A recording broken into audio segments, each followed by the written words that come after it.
नमस्कार. लीड महाराष्ट्र या बातमीपत्रात आपले स्वागत आहे. मिरज पंचायत समितीच्या सभापती आणि उपसभापती निवडीवरून गेल्या महिनाभर झालं अनेक वेगवेगळ्या पद्धतीनं मिरजेतील राजकीय वातावरण तापलेलं आहे. त्याच्यामध्ये इंगळे यांचं अपहरण असो किंवा एकंदरीतच सभापती आणि उपसभापती निवडी रद्द व्हाव्यात म्हणून भाजपनं काही केलेल्या हालचाली असून देत, जसे की आयुक्त कार्यालयामध्ये आता सध्या केस चालू आहे. तसं पाहायला गेलं तर काँग्रेसच्या तन्वी कमलेकर ह्या सभापती आणि ललिता शेजूळ या उपसभापती झाल्या होत्या आणि एक फार मोठी राजकीय घडामोड मिरज तालुक्यामध्ये मिरज पंचायत समितीमध्ये घडलेली होती. राजकीय हालचालींना वेग आला होता आणि त्याच धर्तीवरती इंगळे यांचं अपहरण झालं, ह्या फौजदारी गुन्हा सुद्धा दाखल होता.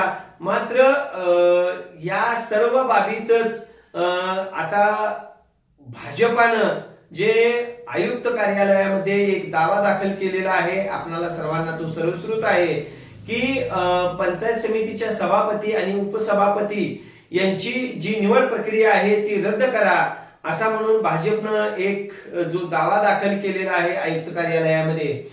त्या दाव्याला आता कितपत व्हॅल्यू आहे याची जर चर्चा केली तर आपल्याला एक खचितच गोष्ट लक्षात येते की कायदेशीर मार्गाने राबवली गेलेली सभापती आणि उपसभापती यांच्या ज्या निवडी आहेत त्या कायदेशीर पद्धतीने राबवल्या गेलेल्या आहेत.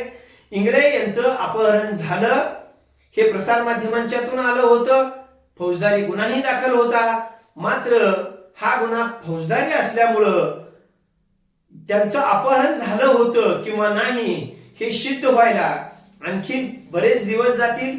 तोपर्यंत आयुक्त कार्यालयाचा निकाल लागेल असं वाटत नाही. त्यामुळं काँग्रेसच्या तन्वी कमलेकर आणि शिवसेनेच्या ललिता शेजूळ ह्या सभापती आणि उपसभापती या पदावरती आहे अशा ठाम राहतील, भक्कम राहतील. कोणताही पदाला कोणताही धक्का लागणार नाही असं स्पष्ट चित्र आहे. भाजपनं सर्व झाल्यानंतर शेवटी प्रयत्न करायला चालू केलेले आहेत. मात्र भाजपाचे हे प्रयत्न हे निष्फळ जातील. भाजपाला ह्यात फारसं यश येणार नाही आणि कुठेतरी भाजपाला ह्यात चटका लावून जाणारी गोष्ट घडलेली आहे. एकंदरीत तारीख पे तारीख ही आयुक्त कार्यालयाची चालू आहे. आयुक्त कार्यालयातील तारीख झाल्यानंतर फौजदारी तारीख चालू होईल, त्याच्यामध्ये कालखंड लोटेल. त्यामुळं काँग्रेसच्या तन्वी कमलेकर या सभापती आणि ललिता शेजूळ शिवसेनेच्या या उपसभापती पदी ह्या विराजमान झालेल्याच आहेत आणि त्यांच्या पदाला कोणताही धक्का लागणार नाही. शिवसेना नेते मोहन मनखंडे सर यांनी जो गनिमी कावा केला त्या गनिमी काव्यामध्ये मोहन मनखंडे सर हे यशस्वी झाले. त्यांना अनेकांनी सपोर्ट केला. काँग्रेस असेल, राष्ट्रवादी असेल, राष्ट्रवादी अजितदादा पवार गट असेल, या सर्वांनी मिळून जो सपोर्ट केला त्या सपोर्टच्या जीवावरच कुठेतरी मोहन मनखंडे सर यांनी भाजपच्या नाकावर टिचून हे सभापती आणि उपसभापती पद हे मिरज पंचायत समितीमध्ये मिळवलं आणि ते टिकवलं असंही म्हणावं लागेल. कारण सध्या तरी या पदाला कोणताही धोका नाही असं स्पष्ट चित्र दिसत आहे. इंगळे यांचं अपहरण झालं ही फौजदारी बाब आहे आणि ही फौजदारी बाब ही निष्पन्न व्हावी लागते.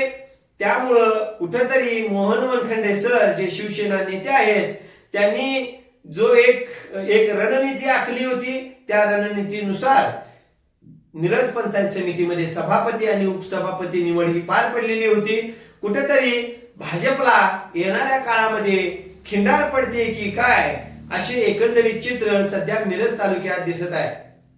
त्यामुळं आयुक्त कार्यालयातील केसचा निकाल काय होईल बऱ्याच अंशी जर विचार केला तर शिवसेना नेते मोहन मनखंडे सर यांनी जी रणनीती आखली होती त्यात ते यशस्वी झाले आणि भाजपच्या नाकावर टिचून त्यांनी इथं सभापती आणि उपसभापती ही पद अबाधित राखली हेच आत्ताच्या घडीला म्हणावं लागेल.